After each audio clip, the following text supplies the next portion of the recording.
क्योंकि देखिए आप कह रहे हैं कि करीब 1 घंटे से जो स्थिति है वो यहाँ पर देखी जा रही है, लेकिन ऐसे में आम जनता को सफर करना पड़ रहा है। आप कह रहे हैं कि जो दफ्तर जाने वाले लोग हैं वो भी अपने वक्त पर दफ्तर नहीं पहुंच पा रहे हैं, कोई जरूरी काम से भी निकला होगा वो भी अपने गंतव्य तक नहीं पहुंच पा रहा है।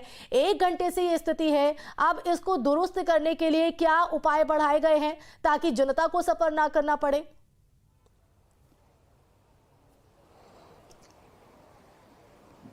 देखिए, अभी तक की अगर बात की जाए 12 बजे के आसपास तमाम जो किसान संगठन है उनसे जुड़े लोग महामाया फ्लाईओवर पर पहुंचना शुरू हो गए थे और तभी से पुलिस अधिकारी तमाम किसान नेताओं को समझाने की कोशिश जरूर कर रहे हैं, लेकिन तमाम कोशिश अभी तक की नाकामयाब साबित हुई है। ना तो एक्सप्रेसवे जाम करने से पुलिस प्रशासन किसानों को रोक पाया है और ना ही उनका धरना प्रदर्शन जिस तरीके से आगे पैदल मार्च चल रहा है उसको भी नहीं रोक पाए हैं। 3 लेयर पर रोकने की कोशिश की गई थी। मैं तस्वीर आपको दिखाऊं, ये बैरिकेटिंग है और बड़े बड़े कंटेनर पुलिस द्वारा लगाकर पूरे एक्सप्रेसवे को यहां पर रोका गया था और पुलिस अधिकारियों की कहीं ना कहीं मंशा ये थी कि यहां से आगे किसान ना बढ़ पाएं, लेकिन इन कंटेनर और इन तमाम बैरिकेटिंग को कूदते हुए किसान आगे बढ़ गए। फिलहाल दिल्ली की तरफ कूच कर रहे हैं तमाम जो किसान संगठन है। और इस रोड की जो मैं तस्वीर आपको दिखा रहा हूं इस पर लगातार गाड़ियां दिखाई देती हैं और यहाँ पर नॉर्मल दिनों के अंदर भी ट्रैफिक की जो रफ्तार है वो काफी कम रहती है, लेकिन आज इस पूरे रोड पर सन्नाटा पसरा हुआ है। यहाँ पर कोई गाड़ी आपको ग्रेटर नोएडा से नोएडा आने वाले रूट पर नहीं दिखाई दे रही है। किसान जरूर आते जाते हुए दिखाई दे रहे हैं। कुछ किसानों को बाद में जानकारी हुई तो उन्होंने अब इस तरफ आने का रुख किया है। हालांकि दावा किया गया था 20 से 25 हजार जो किसान हैं वो इस प्रदर्शन में शामिल होंगे। 20 से 25 हजार की संख्या तो नहीं है, लेकिन हजारों की तादाद में किसान यहाँ पर जरूर पहुंचे हुए हैं और इस बात पर साफ तौर पर अड़े हुए हैं कि आधे घंटे में जो इनके ट्रैक्टर ट्रॉली हैं जिनमें खाना और तमाम चीज़ें हैं उनको रिलीज़ किया जाए। जो 2-3 किसान नेता डिटेन किए हुए हैं उनको रिलीज़ किया जाए और उसके बाद संबंधित अधिकारी इनके बीच में आकर जो मांगे हैं उन मांगों को पूरा करने के लिए आश्वासन दें या मांगों को मान लिया जाए। उसके बाद ही ये प्रदर्शन रुकेगा। नोएडा, ग्रेटर नोएडा, यमुना प्राधिकरण यानी गौतम बुद्ध नगर के तमाम गांवों के जो किसान हैं वो आज इस प्रदर्शन में शामिल हुए हैं और 10 से ज्यादा संगठनों ने। ठीक है, प्रशासन तो अपना काम कर रहा है, समझाने की कोशिश अमित यहाँ पर कर रहा है, लेकिन जो किसान है वो अड़े हुए हैं। उनकी तरफ से क्या कुछ कहा जा रहा है?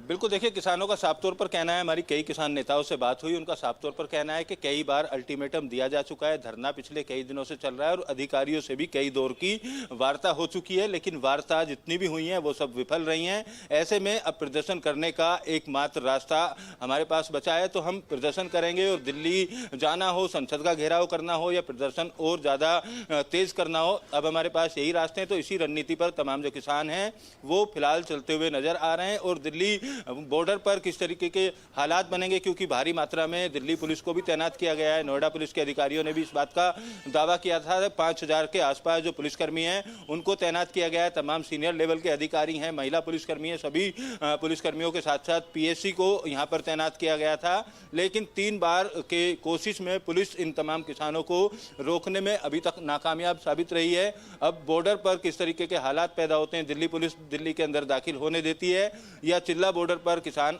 आने वाले समय में धरना प्रदर्शन रखेंगे। लेकिन चिल्ला बॉर्डर पर अगर प्रदर्शन 1 घंटा भी चलता है तो पूरी दिल्ली और एनसीआर के अगर इलाकों की बात की जाए तो जाम से पूरी तरीके से हालात जो हैं वो बेहाल होंगे। फिलहाल अब अगली रणनीति पुलिस की क्या होगी वो देखनी होगी। फिलहाल समझाने बुझाने की जो कोशिश है वो पुलिस प्रशासन की तरफ से किसानों को और एक तरह से जिस तरह की स्थितियां है वो चौतरफा चुनौती से कम नहीं है। और देखिए एक एक जानकारी अमित जो है ग्राउंड से आपको दे रहे हैं, किस तरह के हालात जो है वो देखने को मिल रहे हैं। और देखिए हाँ, सबसे बड़ा सवाल ये भी है कि जब दिल्ली कूच किया जाएगा, अगर करते हैं किसान या प्रशासन उनको रोक लेता है, उसके बाद की क्या स्थिति यहाँ पर होगी, ये भी बड़ा सवाल हो जाता है। तो कई जगहों पर बैरिकेडिंग तोड़कर जो किसान हैं वो आगे बढ़े हैं, जैसा कि हमारे संवाददाता जानकारी भी दे रहे हैं। लेकिन साथ ही साथ जनता ना सफर करे, इसको लेकर भी सुरक्षा के जो उपाय हैं वो यहाँ पर पुलिस प्रशासन की तरफ से बढ़ाए गए, लेकिन तमाम जो कोशिशें हैं वो अभी नाकाफी साबित होते हुए नजर आ रही है। आज की जिस तरह से हम तस्वीर देख पा रहे हैं, एक बड़ी संख्या, एक बड़ी तादाद जो है इन किसानों की देखने को मिल रही है।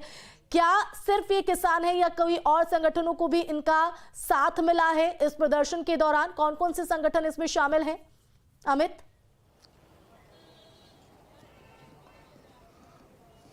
देखिए, संगठनों की बात की जाए तो भारतीय किसान यूनियन जो राकेश टिकैत जिसके प्रवक्ता हैं वो संगठन इसमें शामिल है। इसके अलावा गौतम बुद्ध नगर के 8 से 9 किसान संगठन और मजदूर संगठन वो सब एकजुट हुए हैं और तकरीबन 15 दिन पहले इनके द्वारा इस बात की घोषणा की गई थी कि संयुक्त किसान मोर्चे का गठन किया गया है आने वाले समय में अपनी मांगों को लेकर, लड़ाई लड़ने को लेकर। लेकिन उस समय जब घोषणा की गई थी, महापंचायत की गई थी, तब भी संबंधित अधिकारियों के साथ हुई जो वार्ता थी वो विफल रही। उसके बाद ग्रेटर नोएडा प्राधिकरण पर एक लंबा मार्च निकालकर धरना प्रदर्शन दिया गया।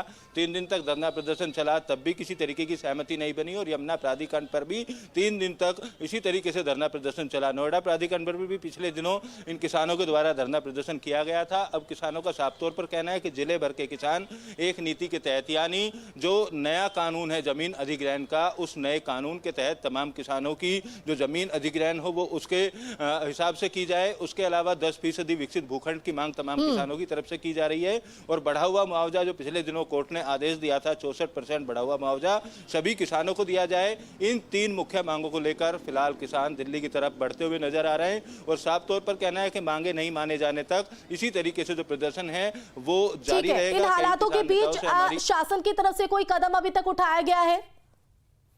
कोई कोशिश की गई है किसानों को समझाने की, आश्वासन देने की? बिल्कुल, देखिए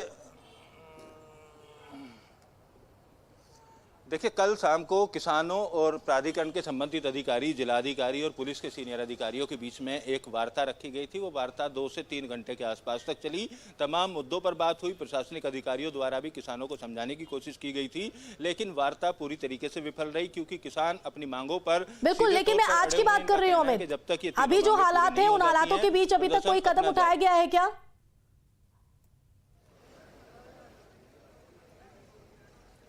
बिल्कुल, देखिए प्रशासनिक अधिकारी भी यहाँ पर मौके पर मौजूद हैं और पुलिस के अधिकारी भी मौके पर मौजूद हैं। लगातार किसान नेताओं से बातचीत की जा रही है और एक्सप्रेस वे से हटकर अपना प्रदर्शन करने की जो हिदायत है वो उनकी तरफ से दी जा रही है। लेकिन किसान मानने को तैयार नहीं है। अभी भी मैं पीछे की तस्वीर दिखाऊं, मैं विजय से कहूँगा तमाम जो किसान संगठन हैं उनका आने का सिलसिला जारी है। इसी तरीके से 10 किसान संगठनों से मिलकर जो संयुक्त किसान मोर्चा बनाया गया था, उन तमाम संगठनों के किसानों का पहुँचने का सिलसिला जिस तरीके से जारी दिखाई दे रहा है, इससे अनुमान यही जताया जा रहा है कि जो तादाद है किसानों की वो धीरे धीरे बढ़ती जा रही है। अगर जल्द ही पुलिस प्रशासन की तरफ से किसानों को समझाया नहीं गया, एक्सप्रेसवे से नहीं हटाया गया, तो लोगों के लिए खासी दिक्कतें होंगी। शाम का समय होने वाला है, शाम को तमाम लोग अपने दफ्तरों से घरों के लिए निकलेंगे तो उनको खासी समस्या का सामना करना पड़ेगा। अक्षरधाम की बात करें जाए, अक्षरधाम पर पूरी तरीके से जाम है, नोएडा एक्सप्रेसवे जाम है। जो सर्विस रोड है उनके साथ साथ सेक्टर 37 या 61 से आने वाला जो एलिवेटेड रोड है, तमाम रास्तों पर पूरी तरीके से